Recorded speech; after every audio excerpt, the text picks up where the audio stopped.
talking about? Big. Fuck this, man. I heard investment make the Forbes list. Amazon, the Rock Nation made investments himself. Go buy the building, don't be worried about the door split. Even if the mission get hard, you can't avoid it. You see me getting money, well, I'm just expressing myself. It's harder building on your own, you always welcome to help. Build a mastermind group works in Napoleon Hill. You know. All right, guys, we back in again for another amazing episode of Change Agents. My name is Caleb. And I'm thighs out, Trav. All right, and today we already on something. All right, and today we have our amazing guest, man, Giles Williams. Man, this go without saying, bro. Like, it's amazing to have you here. You know what I'm saying? I'm elated to just be in your presence, bro. You actually shot our first, like, Change Agents. I don't know if you even remember that. Nah, that was crazy. You know what I'm saying? In the garage, you know, Damn, Rip Hovain. Yeah, you shot our first one. I was gonna bring that up because when y'all asked me to do this, I was like, dang, this is full circle. I don't even know what episode we on, but I was like, this will technically be 31 or 32. Yeah. That's crazy. Depending on when we drop it. But, you know, again, I'm excited for this conversation. I'm excited to have you here because, you know, like, my appreciation for you doesn't really go unnoticed, and I'll get into that later.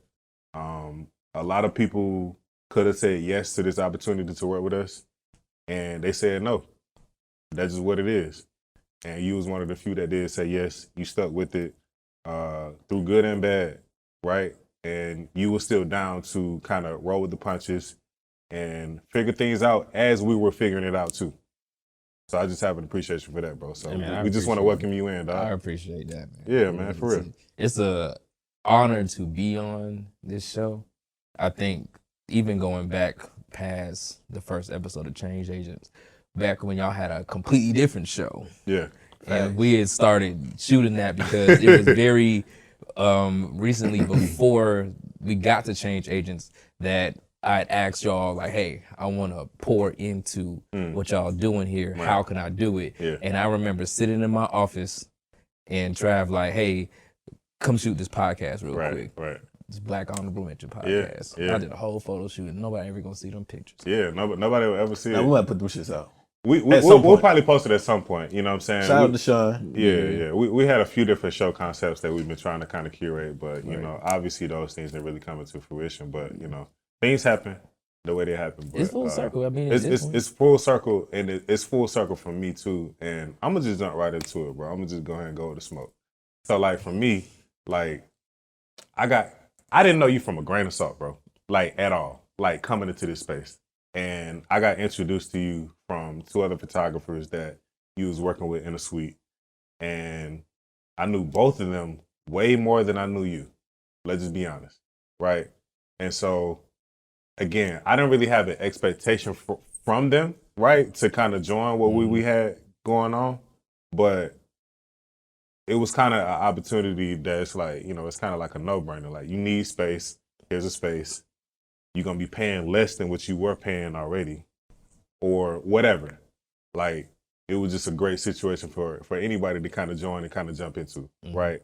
You jumped in, you know, you went in head first, you know what I'm saying? You kind of did your thing, and you figured out what you need to figure out along the way, and it kind of made sense along the way. And, you know, a year, 2 years down the line, bro, you working with T-Pain, you working with, you know, everybody under the sun, bro. Everybody that we kind of bringing in, you a part of that equation in some way.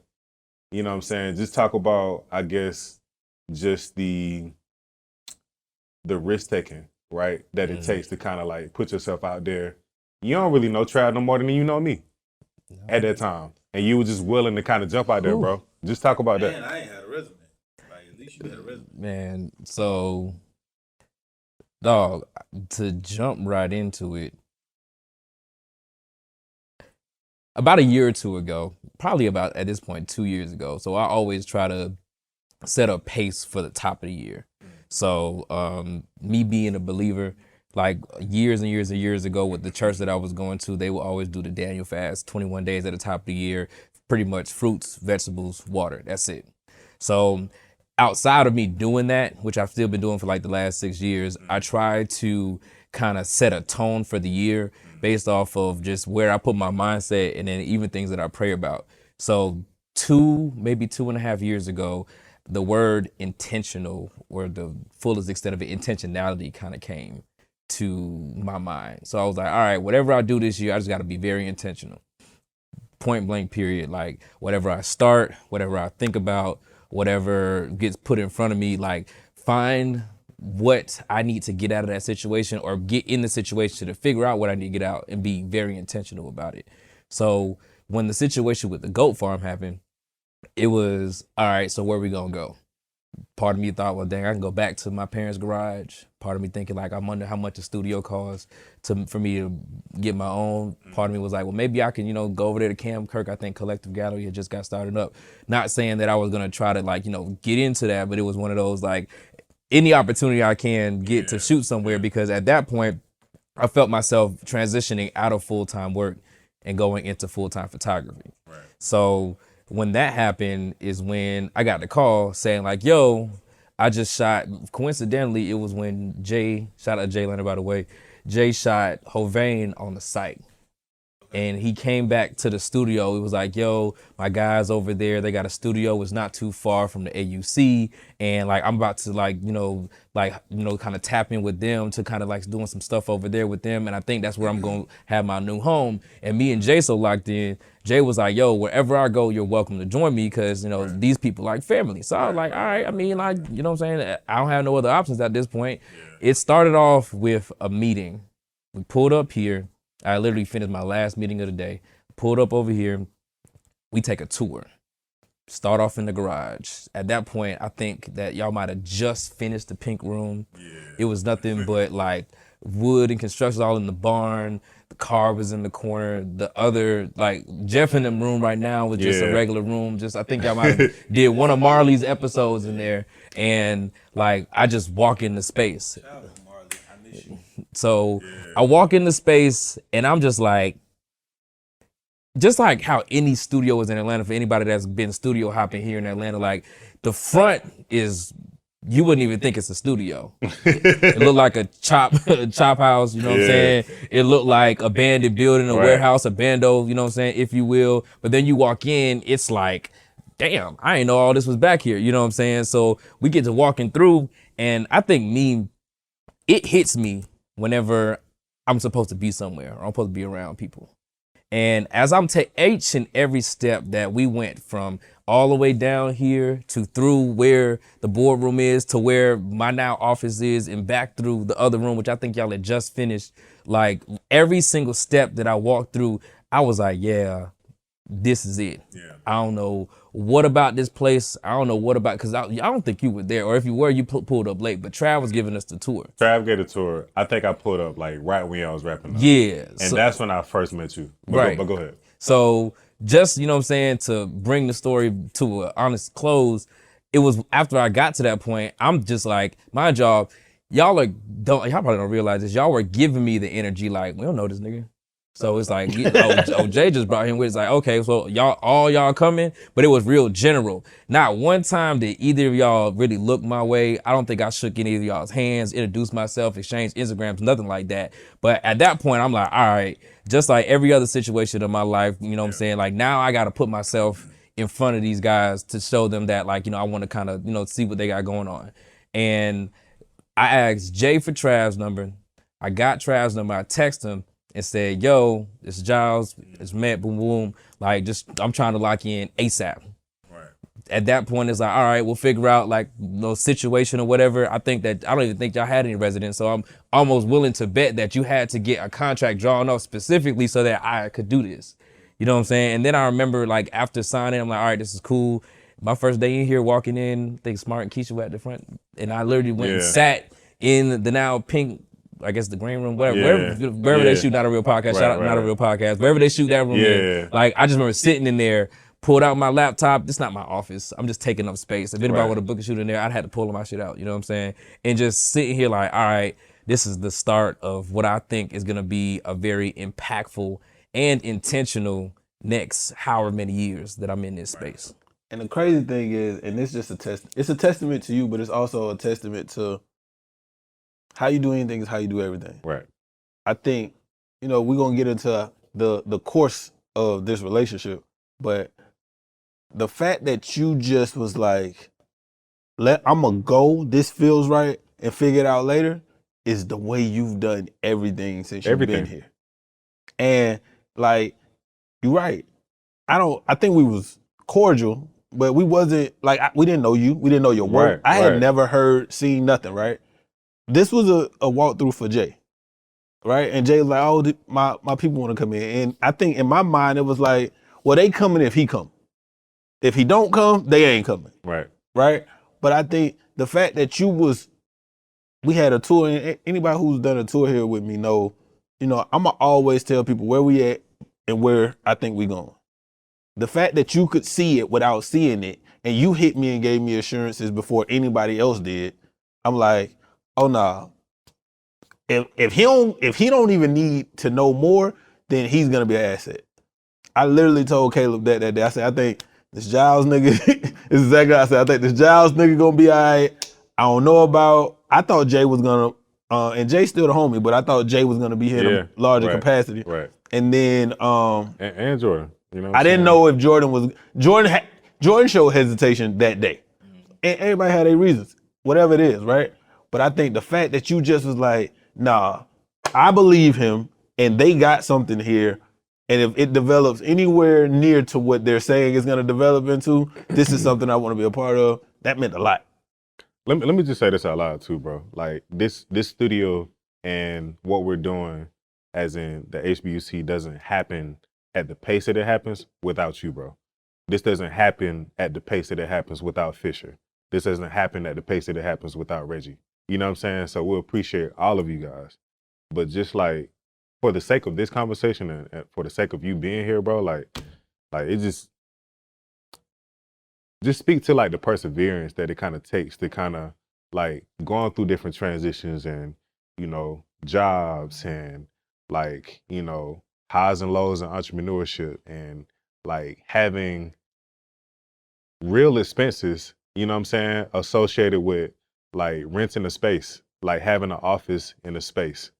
Like, what has that looked like for you? You know what I'm saying? So the interesting thing about it is, I think that it took a little while to develop, but now I can say in this current state, like where I'm sitting here right now, that I ain't never been more sure of where I'm going in my life that I've ever been. And it's crazy because I have no idea where I'm going. So it's an oxymoron in itself, because it's one of those things where it's like, I know that the direction I'm headed in is the right direction, but I'm traveling down a really dark road and both my headlights out right now. I'm feeling the bumps in the road. Like, the only thing that's bringing me a little solace is that the moon is shining on them markers in the middle of the road. So it's like, I'm getting there. This nigga rapping. You know what I'm saying? Like, I'm getting there. I'm trying to, I'm really figuring it out. I'm really figuring it out as I go, but I'm 1,000% sure that this is what I need to be doing. And here's why. I think that, so for anybody that doesn't know, I mean, I think that obviously my followers will see this, like, and some of the people know my journey, you know what I'm saying? I've been doing this for 10 years. It's crazy to say out loud because I was never supposed to be a photographer. I grew up wanting to be a scientist. Yeah. Wow. Right, you know what I'm saying? Right. Then I wanted to be an engineer. I wanted to invent things. I wanted to build stuff. I had a very vast imagination. You know what I'm saying? Like, I'm going to say this. I don't care who's going to go against me. I thought about wireless headphones when I was 11 years old. Wow. So literally this is what, 2002. Yeah. And like, you know what I'm saying? Nah, like, this before iPhones, bro. But see, the thing was, I'm sitting in a computer class. This before smartphones. I'm sitting in a computer class, and we got Mac computers in there, and we had to leave our computers and go to the desk. I'm like, dang, man, it'd be real cool if I could have some headphones that just transmit the noise, you know what I'm saying? So my imagination's always been crazy, but now I can say that, like, I just always been a creative. Right. You know what I'm saying? So me and everything that I did, like, I was the first person in my middle school to do a PowerPoint presentation to put music behind it. And everybody was like, where's this music coming from? Like I'm playing Trick Daddy, talk in an English class, and true like Florida you know what I'm nigga saying. form. It's like, bro, like I don't even know. I figured out how to rip the song off of the CD and put it on there, and literally I'm playing this. Even my teacher was shocked. But guess what happened? Because we didn't get to do all the rest of the presentations that day. Everybody came to me after class and said, "How did you put music on there?" You know what I'm saying? So like just saying that, just to kind of give you a background of just where my mind has always been. I've just always been like one of those like we call them, like in sports, it's called fast twitch muscles. You know what I'm saying? Like people who just like this. That's how my mind works when I'm thinking of an idea. So creativity, how it got me to entrepreneurship 10 years ago. I picked up a video camera, a camcorder actually, and I was working for the FAMU athletic department. Shout out to FAMU. 1 time for the Rattlers, 2 times for the Rattlers. I'm like I like got an honorary degree from the dorms of FAMU. Hey, and I'm gonna one up you. I got 2 actual degrees, but You know what I'm saying? I said from the dorms, not the school. Bachelor's and a master's, you know what I'm saying? Hey, I didn't specify. But NBA jobs. yeah. Go ahead. Yeah. But nah, so NBA young boy. I'm shooting for Family Athletics with the camcorder. Our athletic department gets an actual camera. At that point, I'm just taking pictures of my shoes and games. Then, say I pledge. When I pledge, there was like my chapter had been suspended for 7 years prior. What'd you pledge? Let's get The everybody. greatest fraternity known to man and woman, Kappa Alpha Psi Fraternity Incorporated, founded on January 5th, 1911, on the campus of Indiana University in Bloomington, Indiana, by 10 men. Quit playing. Anyway, What a Katie? Never mind. Go ahead. Funny, you're hilarious. But nah, so I pledged, and my chapter had been off the yard for 7 years. So of course, the first thing we had to do was chapter elections. I knew that I was gonna be there for a little minute, so I'm like, I just want to do something. And my line brother, who actually had a camera, every time we used to go somewhere, he always brought his camera out. So I'm the curious nigga. I'm like, bro, every time we go somewhere, you take a picture of people. Man, let me see the camera. Let me take a picture of you. Take the picture. You know what I'm saying? So next time, every single time after that, it's like, hey, let me see the camera. Let me see the camera. So when we did elections, I'm like, shoot, I might as well run for historian. I ain't got no camera, but I got a really good iPhone. Is what I told the chapter. The president was like, hey, yo, I got a camera at the crib. Like, come by and pick it up after the meeting. So then that went from just me playing around, taking pictures on campus, still taking pictures of shoes. You know what I'm saying? My other line brother, a couple months later, hits me up. Is like, yo, I need you. I got an emergency. I'm like, what happened? I hired a photographer for our photo shoot we're doing a Miss K side pageant. I hired a photographer and he just bailed on me. I got 10 girls over here, hair, makeup done, last person getting their outfit on. I just told them the photographer's 15 minutes away because I knew you live 15 minutes away. I said, I don't know why you told him that because I'm not a photographer. Click. Calls me back. He's like, nah, bro, stop playing. Like, I really need you. I'm like, all right, well, I mean, honestly, I don't even know if the battery charged. I probably ain't got no space on the SD card. I don't even know how to do a photo shoot, but I'll pull up if you need me. So I pull up, I do the pictures. And I'm thinking here like, dang, I didn't do half a bad job. You know what I'm saying? I put them in a Google Drive, set it off in the group me and just sat back and waited. I said, yeah. Y'all want to know what happened? First comment was like, ... So this was just a test, right? Laughing emojis. Like, nah, for real though, when are we gonna do the actual photo shoot? Giles, I mean, this was cool, I guess. You know what I'm saying? Trying to be nice. One of my line brothers hop in and say, this shit trash. Every single picture. And what I did was say, oh, y'all got me fucked up. So for the next In true Florida nigga 3 months, I spent every single day and night when I was not in class or doing something else on YouTube. Because I said, if anything, I'm finna learn how to do this just to prove y'all wrong. Right. That turned into one of my line brothers noticing that I took a picture and posted on my Instagram. It was like, dang, that was kind of hard. Take my grad pictures. I said, no, I'm not a photographer. Right. He's like, bro, just take the pictures. I'm gonna edit them myself. I take the pictures. He edits them himself. 3 people comment on his Facebook post, who took your pictures? I text him and say, don't tell nobody I took these pictures. He tells them anyway. They start hitting me up. And now it's like, bro, I couldn't even get out. I'm not a photographer because the first person asked me how much you charge. I'm like, people get paid to do this? For real? So let's stop there. That happened. It's two pivotal points to this, right? So far. Number one, you just saw opportunity. Like this is a common theme in your life, right?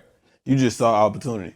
But how does it feel to kind of become something without necessarily choosing that? It chose you. Then you go out of spite go pick it up and do it. How does it feel to go become something that eventually everybody in the world seem like either want to be or need one with them?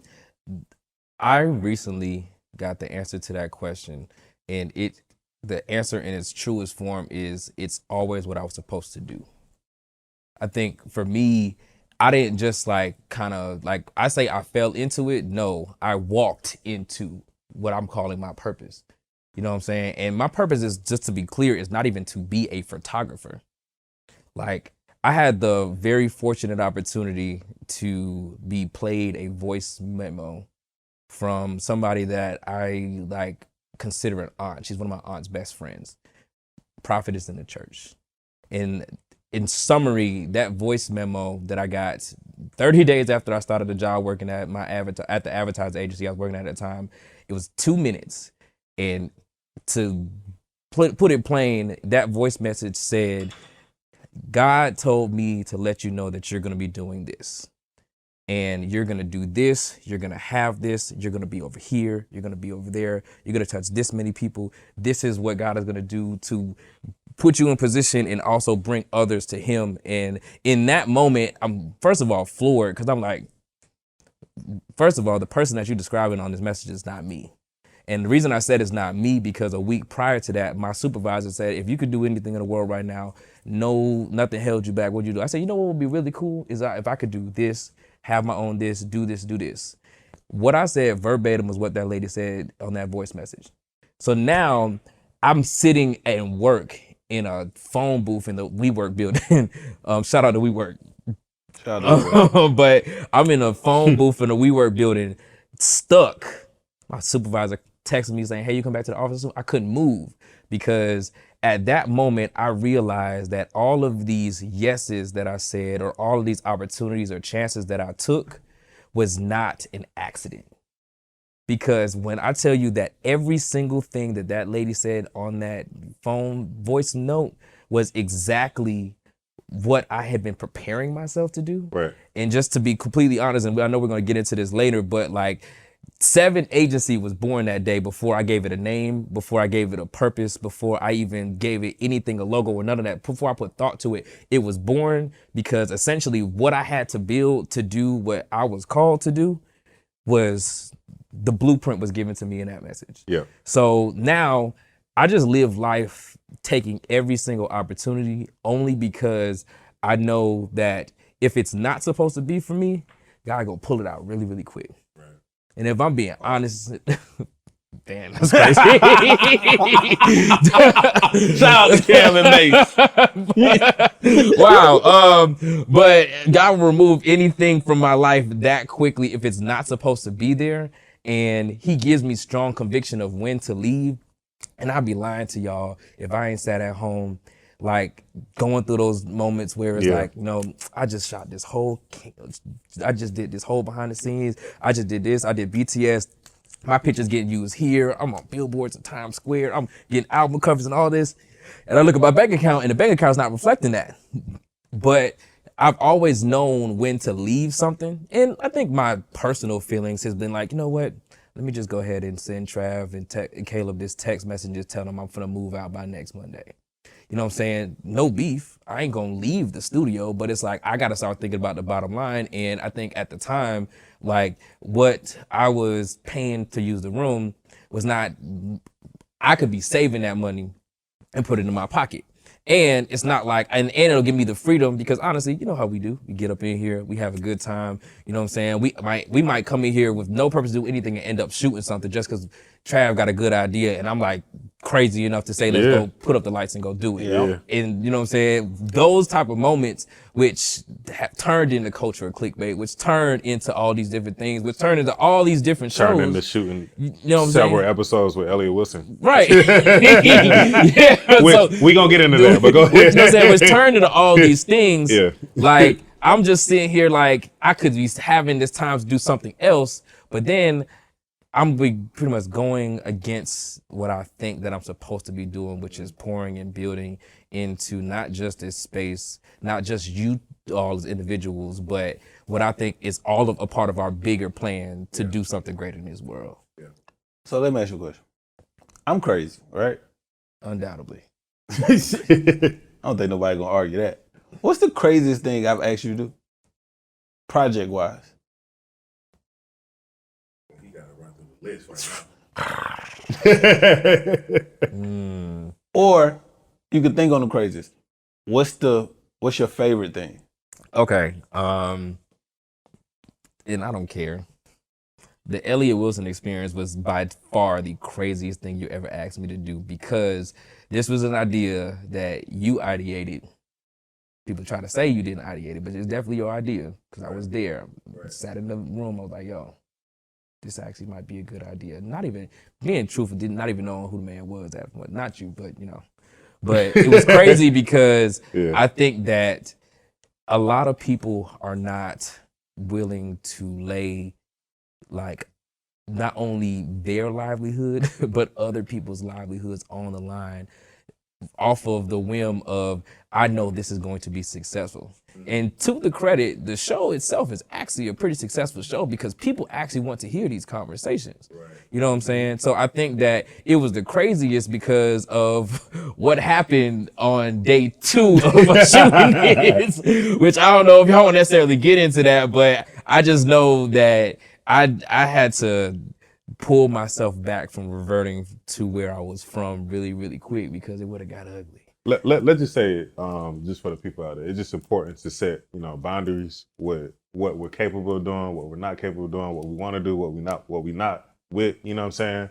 And for the people that's like on the client side, right? Like what you do with one photographer, you can't do with another. Like you gotta really figure out what makes sense for that person that you're working with and move forward. That's it. You just can't it's just like with dating, right? You're not gonna fuck with one girl and the energy that you get is one person. You can't just apply that to the other girl. Like you gotta learn that person. You can't copy and paste. That's all. Yeah. So now let me tell you the best thing you asked me to do. It was the night when you said, hey, Rob is getting interviewed on T-Pain's podcast. My car got a flat in it. If you take me there, you can stay. Changed my life. Bro. Changed my life. Changed our lives. Bro, like let me talk about that a little bit, man. Shout out to T-Pain forever. I got jokes for days, my nigga. Man, like, and again, every year compounds with more great things, man. One day I wake up, check the open season email like I always do. You know what I'm saying? Check the email. I see an email from Nappy Boy Entertainment.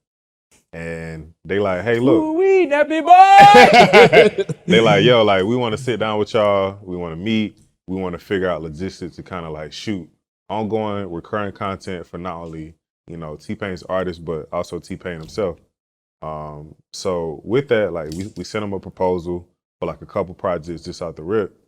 You know what I'm saying? And like, he just he look at the bids, he's interested, but then he also has hesitation because it's like, he don't really know us for real, right? So it's like, it's always that, like, I want to rock with y'all, but like, I don't know y'all like that.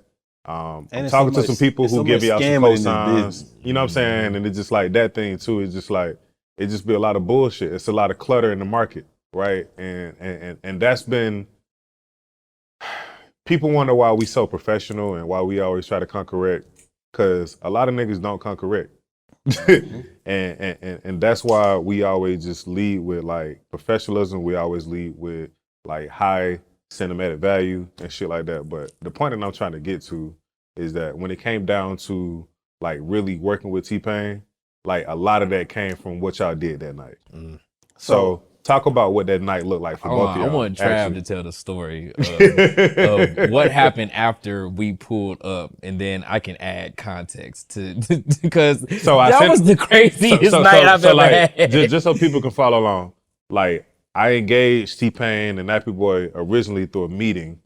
About a week, maybe 2 weeks after that, like Rob is like, yo, like I'm about to interview T-Pain, like, Trav, like what up? Like you want to pull up with me?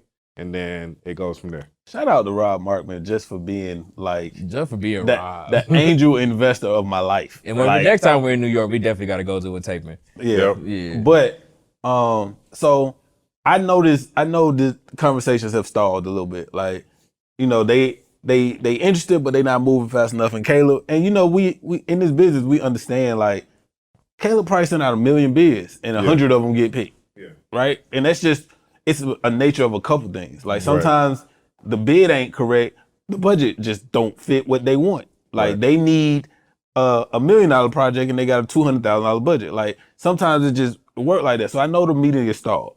So Rob coming down to Atlanta, I forgot, he came specifically to do T-Pain podcast. And every time Rob come to Atlanta and every time I go to New York, we linking up. Like I'm gonna pick, if my dog need me to pick him up on a bicycle at the airport, I'm pulling up. Like that's just a crazy two-seater. That's how, wow, that's nuts. But just that's just the nature of our relationship, bro. Like me and Rob's relationship is literally, as much as it kind of connects with work, it's literally just about being two men who are the friends that they say they are. Yeah. Right? So that's just the nature of our relationship. So he's like, I'm going to T-Pain podcast. Kim, Hovan's wife, is gonna go. You wanna come? My sister coming. It's us three. Right? So I'm like, yeah, like whatever, bro, whatever. I love T-Pain, but I'm going because you invited me. Right. So then halfway into that day of getting ready to go, I'm like, damn, we all waiting on to hear back from on the bid. So I called Caleb just to make sure, like, hey, are you still shooting this? Do you want to pull up? Like, should I ask Rob, can you go, whatever? He was like, I'm busy, but nah, like, we talks kind of stalled, whatever. I'm like, bro, we gonna get this shit done tonight. Right. This before I even know you going.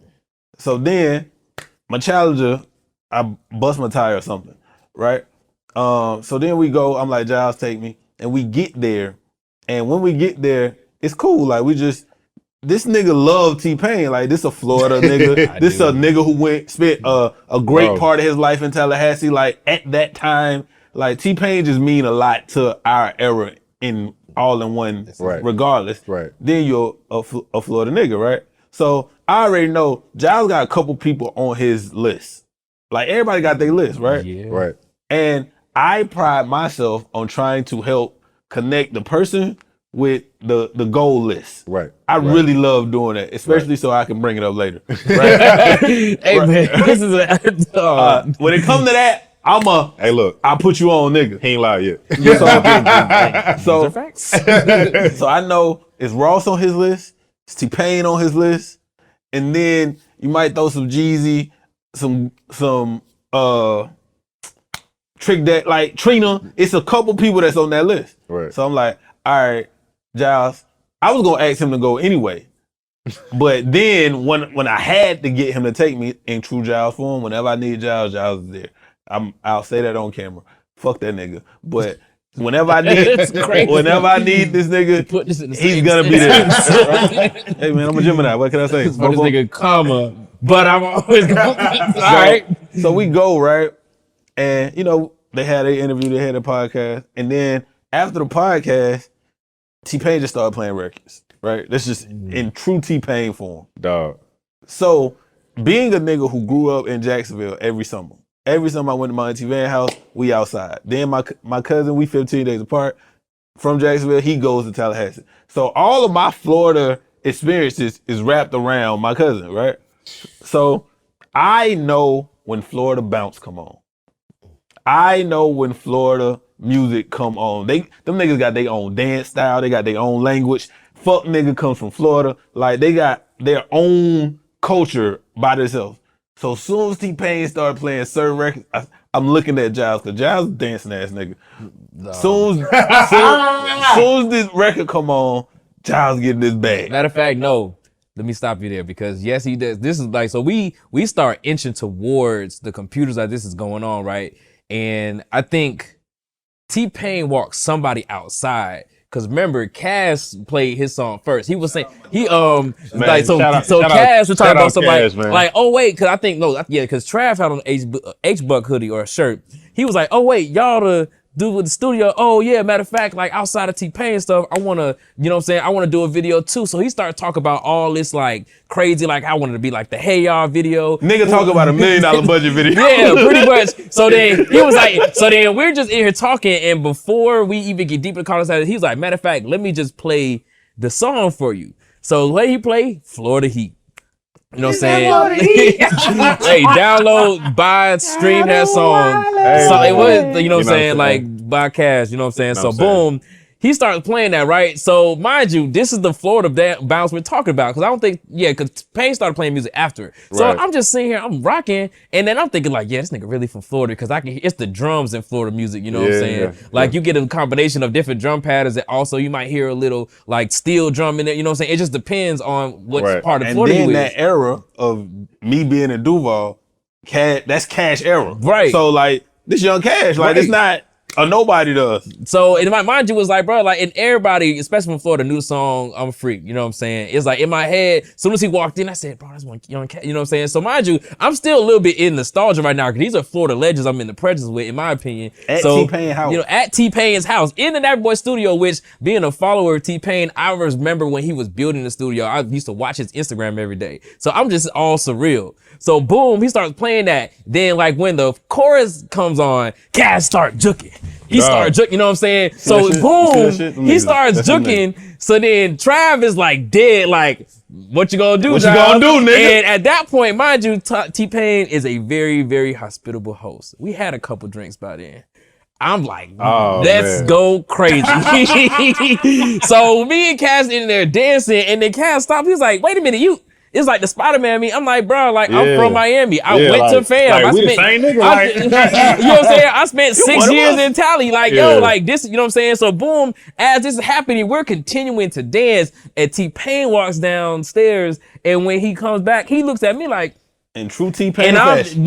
he looks at me like, is this nigga? And I'm like, yes, from Miami, went to FAM. So T-Pain started joking. And there's a video. I don't know if y'all want to overlay like in the Instagram clip. We gonna throw this but there's a video. So me and T-Pain are having a dance battle in T-Pain's house, because in T-Pain's studio. Let you beat him and shit. Listening to a Florida ass song, having a great time. Unreleased. And then after the music goes off and we have our exchange, it turns into T-Pain talking about like, you know, why this budget is $1 million and how we got to significantly scale down. He started talking about his video making process. I don't think nobody knows this, but T-Pain at the beginning of his career, he produced, he edited, and he directed all of his old music videos. He just needed somebody to shoot because it was a lot cheaper to do it that way. You know what I'm saying? So once we find that out, we're now going through our mind. It's like, dang, this nigga's really a creative genius. He was like, yeah, like I did all the, matter of fact, how much time y'all got?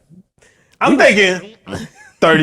I'm thinking this is gonna be a 30-minute So thing. immediately, but I think we might have said this in unison. We was like, bro, we ain't got shit to do. T-Pain is like, Joe, I'm use the bathroom, I'll run upstairs, get another drink, but I want to play y'all all of my old music videos, and I can show y'all where this went wrong, where this went good, my creative process in mind. And literally, we started at I'm Sprung and went all the way to Tips. Time out. When a nigga say I want to play you all my videos, you don't think he mean all of my videos. He started playing video at, I want to say maybe 1:30, 2 o'clock in the morning. We left at 5:45 a.m. This nigga played all of his videos. And as we're sitting there, again, the most hospitable and host. they all fire. The most hospitable host. Every 15 minutes, person on his team is like, y'all want another drink? Shit. Bring that shit back. Another drink. Rob done left. Bro, Kim left. Everybody done left. Everybody's It's like, us three. it's us, Mac and Cash, you know what I'm saying? It was in and out, but for the most part, it was just us in the room. Bro. So we left the house that morning after like a great conversation. Hold on. Okay. So now we get there, right? Yeah. Because I already done told you. Yeah. And you know me, I'm Mariana Rivera. Right, I'm right, fucking close. Right. If I don't do shit else, Right. I'm a close. He gonna close. Right? So I already told Caleb, bro, we coming back with this budget. Facts. One way or the other, we coming back with this budget. I'm leaving here with something. I So- don't give a damn how, but so we leaving with something. we get From around the way. So we get into it, and they show, before we go into all the T-Pain videos, he's showing us the versions of Nando's song. Yeah. So Nando got like two or three videos per song. Like, them niggas is just creative. Like, they gonna get their creative shit off. So I'm looking at them, and then I'm hearing what T-Pain say, and I'm like, so when you gonna email us back? And he like, what you talking about? I said, all this shit you telling me, my dog can do. We can handle all of this, and the bid is sitting in your email. And he like, well, who is this? I said, open season. We're going back and forth right now. So then he looks to one of the white guys, great guys. I don't know his name. Great guys, right? so I'm like, we love everybody here. and I'm like, and I can tell you why we different. Yeah. I'm like, and granted, I'm a producer. I'm new to this world, right? I don't know the schematic, like the exact language, but I know what you could do. I know what I'm looking at. I know, and Giles is there as like the Florida / video interpreter. Oh yeah, this nigga's the me the and video T-Pain talk whisperer. about rotoscoping and green screening and doing all this for the type of video that Cass wanted to do. So me and him are on the technical tip. Trav is on some. Is like, bro, we could do all of that. We got people for that. We got niggas for that. You know what I'm saying? I'm like, nigga, the whole point of this is you trying to shoot 6 videos. We can shoot 6 videos in our one space. So he damn and you young guru. That's it. Shout out to this. I ain't playing for you, Dan. But it's also man. it's also just really, I think what I took away from that conversation, Right. In all seriousness, this was not just about closing the deal. Yeah. I saw somebody who really cared the same way we care right. about the art and the design of what he's doing. What did I say earlier? I have found my tribe. And it got to the point that, bro, we was in there watching videos for 4 hours, 5 hours, and it felt like an hour. Yeah. It went by so fast. It went by so fast. We left. We in the car on the way back, like, bro, what the fuck just happened? With no lights on the street. It had to be, ain't live in the woods. And it had to be back at the studio hours later. Who shot that day? Was that the day of Glorilla? That might have been, but we had a 2-hour window. We had an all-day shoot, and then a couple hours after I got back to the studio, literally, I think you showed me the screenshot of T-Pain emailing Open Season back saying we want to go ahead and lock in. Let's do it. And at that point, like, bro, like just so I can jump in right here, bro. Like, me and this nigga ain't even talked yet. We ain't even talked yet, bro. Like. And I get this email and it's like, yo, like, we want to move forward with the bid. And this ain't just any bid. Like, this is for T-Pain's album that came out this year, his cover album. You know what I'm saying? Shout out On Top of the Covers. On Top of the Covers out like, one of the greatest cover albums pretty much of all time, I'd say. Like, it's just super creative. I love what he did with it. And just grateful to be a part of that. Like, and, you know, we built sets that's even to this day they still here, you know what I'm saying? And not only that, like, he toured off that project. He's brought on people that we from our collective over here poaching, like stealing niggas. He's stupid. But he's again just the network, just from our network of people, like we've been able to bring him value is what I'm trying to say. So I think but after that point of realizing how much he cared, I also had to realize that don't get done without you. Right. It don't. For all your talents. Like, it don't. How meticulous you are, you know, when you lack in time management, you make up everywhere else.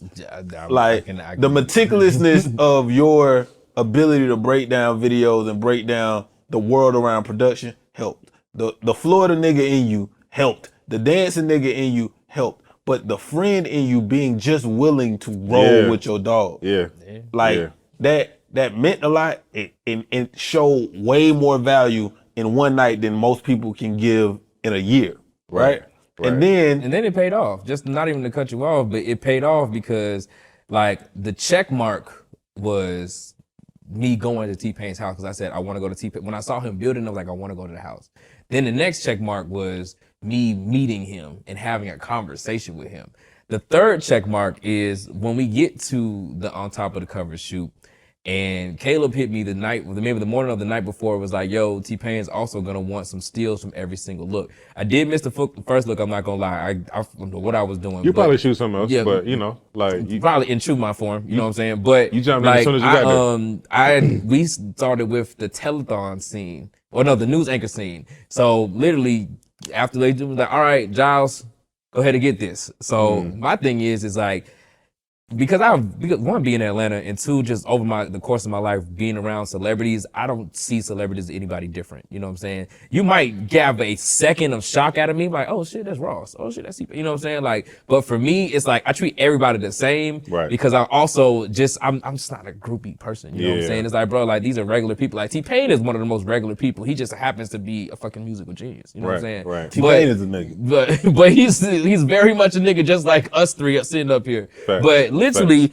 I hop in the driver's seat and I'm like, all right, let's go. Snap, snap, snap, snap, snap, snap. Everybody else around me is getting their shit off respectively. You know what I'm saying? Like, bro, like Fish had some of the cleanest pictures that day. Fact. But literally, I think that in my mind, in that mode I was doing, I was like, yeah, I was asked to do this, so I'm gonna go ahead and get my shit off. And what I'm gonna plus up on that is because as much as my town management sucks, and sometimes it takes me a little bit to get things, every single time T-Pain went to the A room to take a break, take a breather, get some water, take a couple shots, and change, I went straight to my office. I threw them pictures in Lightroom. I edited them and put them in a pixie set. Y'all had the pixie set before we was on look 3 and sent it off. And literally what happened like a couple weeks later, you got hit with a text message like, yo, we want to use these images. Yeah. Please give us the photographer's information. Yeah, bro. So now I'm seeing the rollout of on top of the covers, and every single picture that T-Pain posted was mine. Yeah.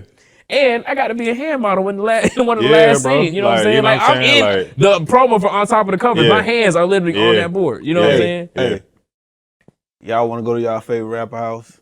You don't want the nigga all in the credits. all in your motherfucking all videos. in your Hold on, pause. You gonna be in the credits. Hold on, Deborah. I'm being He's gonna be in the credits. Tag me. Tag. He is one person that is going to be in the credits. But to that point, it's like I don't get that without one taking the risk, but not taking the risk for me believing in what y'all are doing and believing in your crazy and just believing your ability to be able to put myself in a situation like that. Because it didn't just stop there at the T-Pain thing. You know what I'm saying? Pretty much it's like the whole studio's locked in with Nappy Boy for life. It's like For life, bro. Like, you know what I'm saying? Like Cash's cover art for Florida Heat was my picture, you know what I'm saying? Nando's Apple Music profile was my picture, you know what I'm saying? everything, like bro. Like everything. Big Big Joker, Ace of Spades. Bro, like Ticketmaster, bro, like everything, like Young Cash on Times Square, bro. These are your photos, you know what I'm saying? And this is not to discredit anybody else that shot BTS, but like, I don't know, bro. Like for whatever reason, your style just fit what Hey, T-Pain you know what was wanted. really rewarding in that, and I know we can talk about this T-Pain situation all day, but Trav was on FaceTime with DW. Shout out to DW with Nappy Boy. Shout out to DW. Trav was on FaceTime with DW, and this was right after we saw Cash on Times Square. And they was like, dang, y'all used the picture. Y'all didn't even let us know y'all was using the picture. You know what I'm saying? DW says very calmly, is like, oh, we know talent when we see it. I was like, wow. Still ain't seen that For a nigga that started this 10 years ago and had no idea that this is where I would be. You know what I'm saying? I've always been a creative, but just to put 10 years of work in, I don't even consider this talent. You know what I'm saying? I built this. Skill. I built this. When she said that, it almost made it seem like I do this effortlessly. And I can say after putting in 30,000 hours, you know what I'm saying? I feel like I do this effortlessly. But that is what I knew, that if I couldn't bring my marketing mind, if I couldn't bring my brand in mind, if I couldn't put my 10 years of experience, I could put my degrees in use. It's like, I know that I have put in enough hours that if you say, Giles, I need you to shoot this and capture this, it's like, I can do that. And not only can I do that, is I know that out of all the categories that I could consider myself valuable, I know that's the one thing that is like, if y'all don't have anything else to say about me, is I'm going to show up when it comes to stuff like that. Yeah. You know what I'm saying? And just y'all belief in me is enough for me to just have the utmost appreciation for y'all. You know what I'm saying? Hey, man, we appreciate you too. Before we go into the 7 agency, because I do want to touch on that before we get out of here. Okay. Who else on your list of house to go to, bro? Because I took you to Payne House. Took you to Ross house. I tried to take you to see Trina. You was busy. Didn't need to, because Trina shot in the mirror room and I was here. That's true. That happened. So, you know what I'm saying? Even though the lights were out. Bro, that was a crazy I didn't even thing. know Trina shot here. You know what I'm saying? Yep, she was in the mirror. She got a room. great photo in there too. That's crazy. Somewhere on one of my hard drives, I got like a video clip. And I met Trina a couple times, but I didn't know she came. You know what I'm saying? But Who else on the list? Also, just so I can challenge me. Just like I said, not even to just plus up, because I definitely got to like say, like, my dad actually taught Trina and Trick while they were at Northwestern. My dad was like a teaching Miami. Well, both my parents are educators, but in the Miami-Dade County public school system, like my dad taught and just knew and mentored a whole bunch of people. So it was one of those things where like I never met them at that time, but like being Miami legends, it's like the 6 degrees of separation. I'm like, there's gonna be some connectivity. Even though I didn't get to meet them back then, I'm gonna meet them. But as far as houses to go to, I mean, at this point, you gotta take me to see Jay. Mm-hmm. Like, well, damn, nigga. Shit. Yeah. I said challenge me, not you know what I'm saying? But like, to be honest with you, like I said, like I know we didn't get a chance to go into it, and like I took you to the book. You did. Okay, that counts. You know what I'm saying? Close. That counts. Like next y'all gotta get invited to Drake house or something. You know what I'm saying? But you know what I'm saying? And it's coming. But I think the biggest thing is like small things. I just know that like a lot of my experiences, which you know what I'm saying, like maybe one day I'll get to tell everybody this, but it's like every single artist that I ever wanted to see and or shoot has been behind my camera, except Wayne. We were supposed to do Wayne. I remember we were supposed to go down to Miami, but we didn't do that. But like I've seen Drake in the address in Houston. You know what I'm saying? Like I have not seen, you know what I'm saying? I did not see Kanye up close and personal, but I did go to, you know what I'm saying, the Donda. Yeah, the Donda show. You know what I'm saying? But like yeah. You know what I'm saying? Like, and I know that y'all will shoot a Sunday service, you know what I'm saying? So again, it's the connectivity there, but I think that, like, if I'm being honest with you, I don't think that there's anybody's house you need to take me to. I want to be in the room when you come in there and say, we just got, you know what I'm saying, we just crossed 1 million. You know what I'm saying? Like, I don't care about nobody else's. I don't need to shake nobody's hand. I want to be in the room when you say, like, hey, we just got that first bit. You know what I'm saying? Yeah. Like, when all of our, like, I want to be in the room when you come in the room, when y'all come in the room and say, like, our lives have officially changed. And that's gonna happen, bro. And not just to toot our own horn, but like when we get there, because you've been such an integral part to this. Right.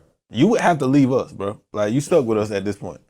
So I want to get into 7 Agency because I feel like that's part of the next journey for the HBUC too. Having, we've talked about, me and Caleb have plans of, working with this agency and building these kind of bridges for relationships. And I think what you're doing, and what I say what you're doing because if you want to do it, you're gonna do it. That's how I look at it. If Giles want to do it, he's gonna do it. So what you starting 7 Agency, just tell people what that is, and then I'll say how it kind of makes sense of how that's gonna help us as partners with it. So in the plainest form, 7 Agency is a marketing and branding agency that is focused on brand management.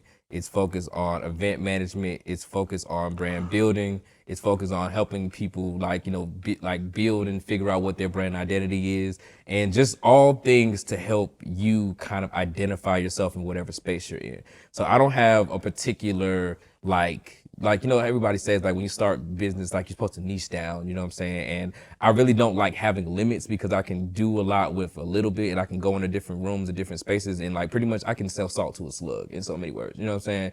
But I think that like just through the years, and again, it's part of an overall journey, like me going to school for business and getting those 2 degrees and me I used to work as a brand manager for Russell Athletics at the time when FAMU was being represented. So like my job was to literally like help connect Russell and the student body because all of our sports teams were wearing it, but the sales didn't show up, you know what I'm saying? So like just being able to connect those dots and actually like literally wear a brand on my shirt would be a walking billboard. I want to take people, ideas, concepts, businesses, brands, and help them kind of put their ideas up on a billboard. If that billboard be me, if that billboard be literally a board on 285, I want the brand to be strong for everybody I work with. So right now, 7 Agency is like literally, as of I guess 2 weeks ago, has officially launched as an idea. I've been like that actually actualized like into an actual name and concept about a year ago, and I've been talking about it for the last year. And literally, I finally just said, you know what? I'm just gonna do it. I'm just gonna put it out there, see what happens. And as of 3 days ago, I just signed my first client. So I Nice. didn't really put that out there in the world. I don't know when this episode is gonna come out. You know what I'm saying? I still gotta like go home after this and put together the final agreement so we can sign and get started. Cause I got work to do starting on Monday. You know what I'm saying? But I got some work. You got it. yeah, but so to be honest with you, like that's what 7 Agency is. It comes from like when I used to work at an ad agency.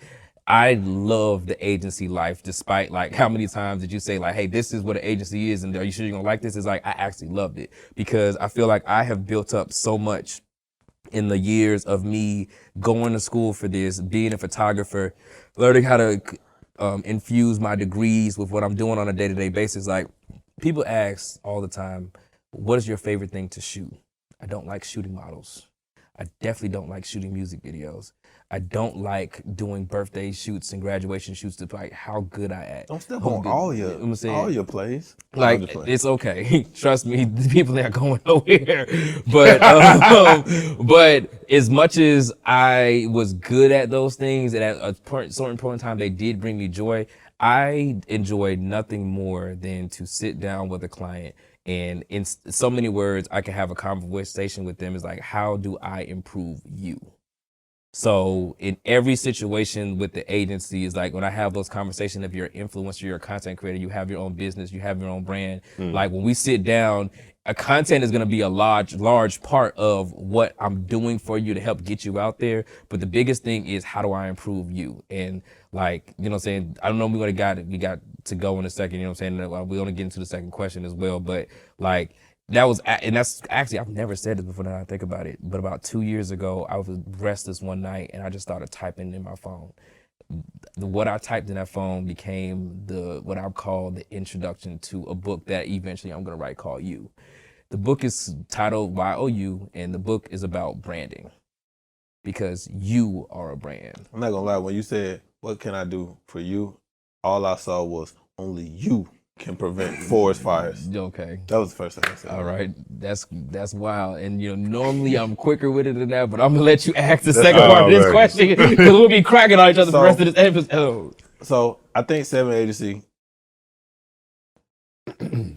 with the right focus, with the right team, is gonna be an asset to us because there is an ad agency side to what we want to do that somebody is going to have to help us be a whole nother leg to the studio, right? And nobody deserves the opportunity to be that leg more than you, right? And you know, whatever I can do to help, I'm sure I speak for both of us. Whatever we can do to help, Facts. we with you.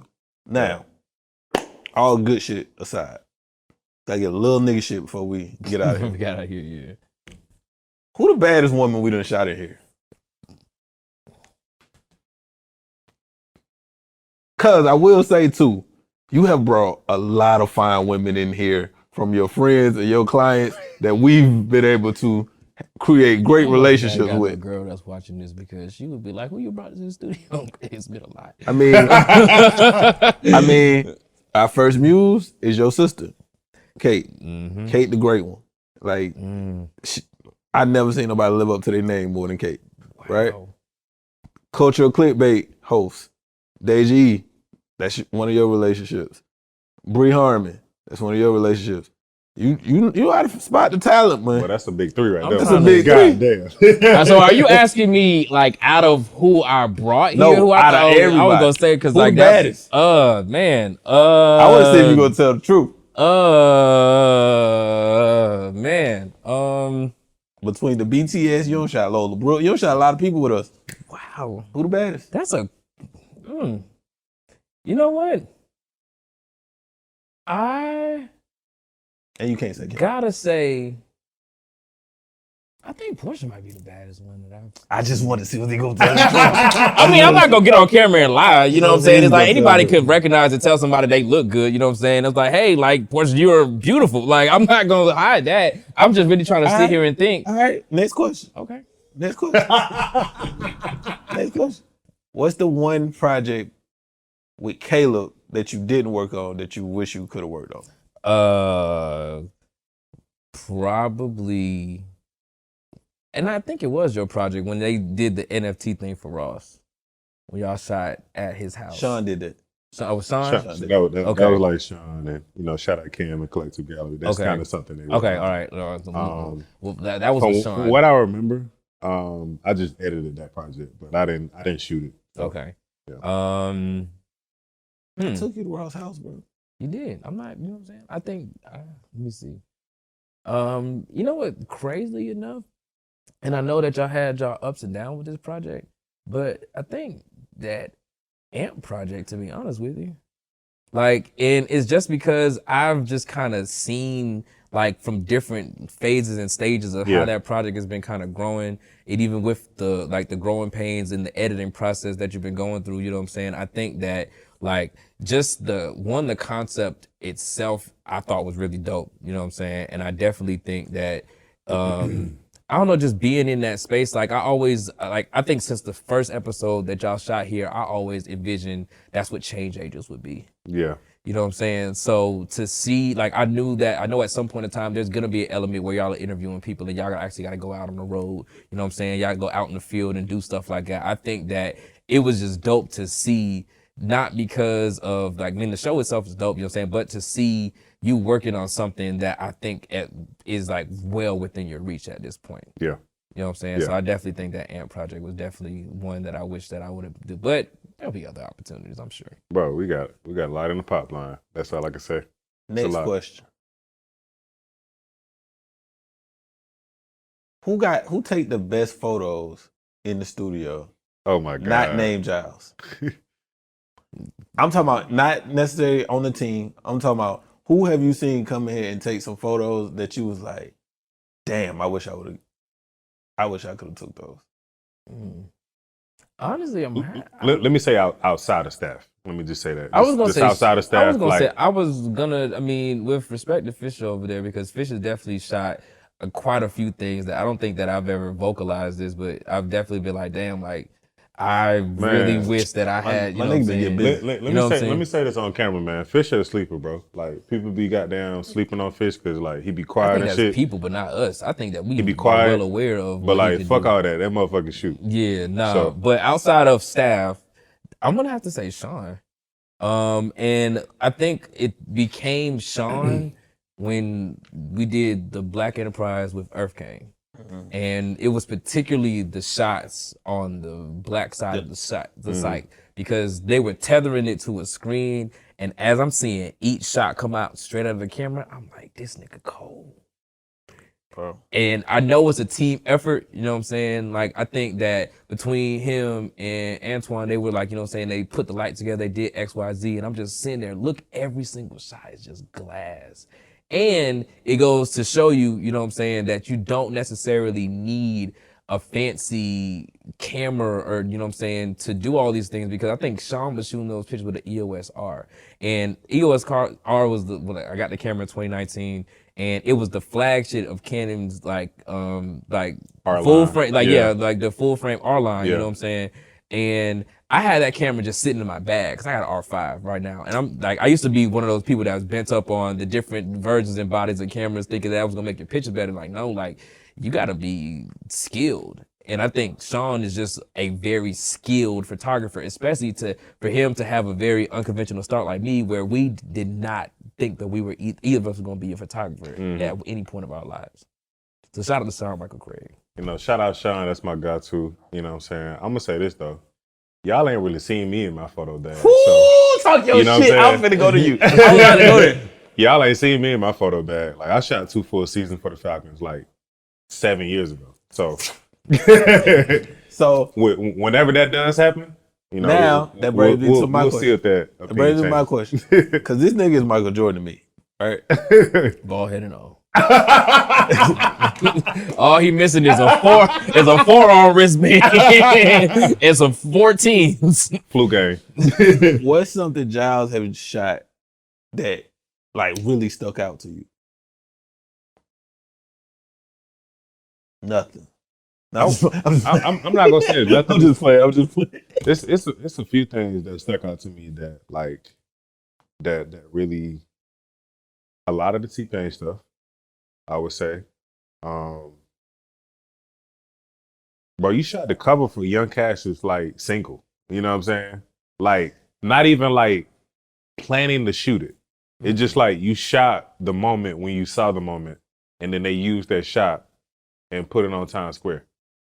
You know what I'm saying? Like that's crazy. And like, and I know I might be going off topic from your question, bro, but it's just dope to see like the original conversation of what we had 2 or 3 years ago, you know, like leaving a, you know, corporate situation and coming into this space like, yo, like, I just want to work. You know what I'm saying? Let's just call it what it is. You came in, was like, look, like, I want to work, I want to shoot, I don't want to do no corporate shit. Like, I want to shoot, I want to figure this out. Bro, 2 years later, you was on Times Square. Was that your first placement on Times Square? Yeah, it was. You know what I'm saying? And I know that situation didn't really come into fruition the way we wanted it to, right? But like, it still happened.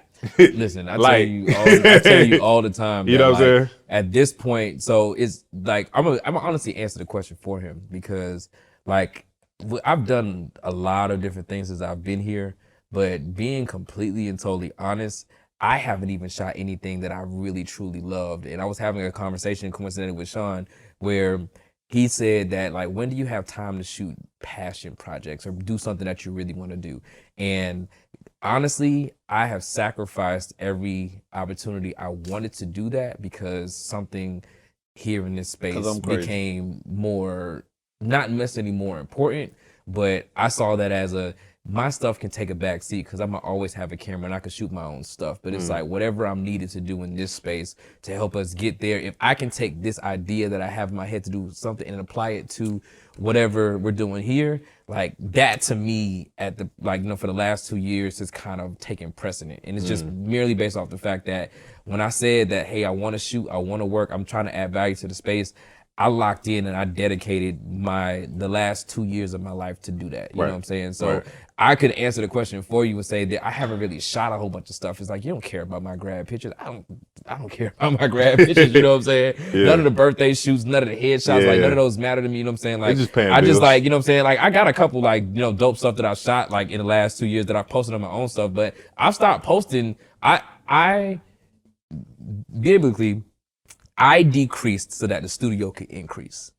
You know what I'm saying? It's like I decided to hop in the 2-seater in the back seat with my legs like this. Yeah, no, you know what I'm saying? So that y'all could drive this car to wherever we was going. You know what I'm saying? And every time we hop out and stop at a rest stop, I just happen to take a photo or two. Yeah. And that's what I think, you know, in the concept and the spirit of the show of being a change agent, you're a change agent to me in 2 ways. Number one, you've changed the arc and the possibilities of this studio. Right. Like, on a first-hand basis, I've learned more from you than anybody in here.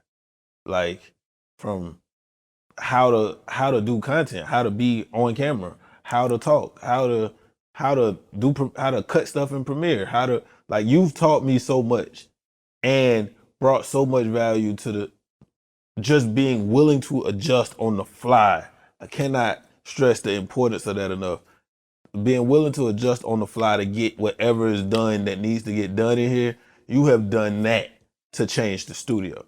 You also have changed the narrative behind everybody being about self. You're probably the most unselfish person in here. And I think I'm highly unselfish. I think Caleb is highly unselfish. But you're right. What you've done the last 2 years to put yourself to the back or to put your main things behind the studio is unprecedented. Like, people don't do that, right? Then the third thing is, people call me crazy for doing that, but I believe in it. Shout out to Dion. And I appreciate it endlessly. But then I think it's also, what is it that you want to change at this point? Like, in the whether it's in the studio, whether it's in your career, or whether it's just in the industry. Like, what is your thing that you like that needs to be fixed and I need to go be a part of it? Honestly, it's a no-brainer. It ties back into what I think I'm called to do. It ties back into why I started the agency. It ties back into what I joined the studio in the first place. Is I want to be able to give everybody around me the platform that they deserve to be on. And I want to be able to allow people to find the genius in whatever it is that they're doing, apply that to their life so that they can be great. I can admit, or I can reveal per se, that I was never meant to be in the front on a billboard. Like, you know, if we took a group picture, like, I was never necessarily meant to be the person in the middle of the picture. Like, that's not it. Now, granted, I will one day get my flowers and be recognized, but I don't want to be recognized for the things that I've done. I want to be recognized for the things that I've done for other people. That is the truest form of what I'm called and what I'm purposed to do. Because in that message, literally, that woman said, it's like you were going to help people find their genius and pull that out. I think right now, just in today, everybody is just simply like wandering souls. We're all lost. And it's because we had 15 years ago, we had this idea of something that, like, dang, this is my dream. And then the world of content, the world of social media, the world of wanting to be a star overtook that. And I believe that there are some extremely talented people in this world. And it's honestly because I think that God has put me around so many talented people. Like, you could joke about the people I brought to the studio every single day, but it's like, I do things for them that I don't do for everybody else, not because they're all attractive women. I'm not even attracted to them. They're the homies, you know what I'm saying? Yeah. I've known them for a certain amount of years, so they all like sisters to me. They all bad. You know what I'm saying? But truth be told is, in every single person, in Caitlin, in Deja, in Bree, in anybody that I brought around y'all, you might ask me, like, jokingly, you might ask me, like, yo, these your sisters, but you ain't try to, like, nah. Like, from the moment I met each of them, I saw that genius in them. And I've always wanted to be that person that, like, I don't need to be their manager. I don't need to represent them. I don't need, you know what I'm saying? I don't need to be the battery. I want to be the battery in their back to say that, hey, the world needs to see this. So when I got to the studio and I did that walkthrough, and when I saw the genius that was this space, my mindset literally went back to that. The world needs to see this. And I know that the person that I was called and created to be is supposed to be that person that is supposed to help reveal the genius in everybody to the world. Like, literally, right hand, I do not have to be in the middle of the stage. I like being on stage, you know what I'm saying? Like, when I was at school and I was a party promoter, I was hosting, you know what I'm saying? I was the person in the middle of the party with the mic, you know what I'm saying? Like, I have a mic and a radio voice, you know what I'm saying? Like, I can turn it on really quick. I could be that, you know what I'm saying? Like, I could dress fairly decent, you know what I'm saying? I could be posting stuff. It's like, I should have 15, you know what I'm saying? I should have 15,000 followers at this point. 20, you know what I'm saying? I can put myself in these situations because, one, I understand just how content works. So all the people I know that have ascended to those, is like, I mean, shoot, I can help you turn your content up. If you want to get 10,000 followers by this time next year, it's like, but it's honestly not as difficult as you think. It's really consistency. So let's get this on record. Sorry to cut you off. 7 Agency is going to get HBUC Instagram to 50,000 followers by today's date next year. Okay.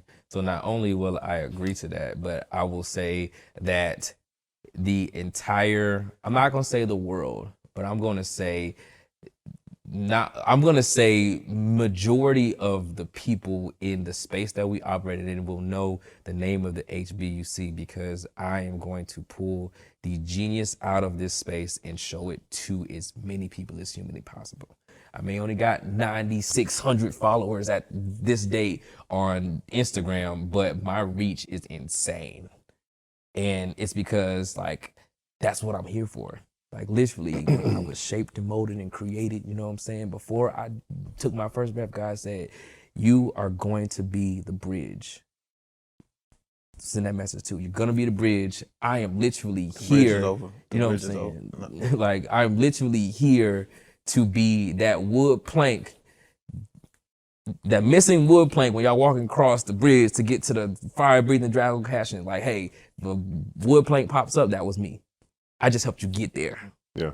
I help y'all get there. I will help you get there if you're watching this, and you know what I'm saying, I can send you a consultation form. You know what I'm saying? 4-7 Agency, you want to be a part. You know what I'm saying? Last question, we're gonna get out of here, bro. Who the best shooter in the studio? Basketball. Oh, basketball? I mean,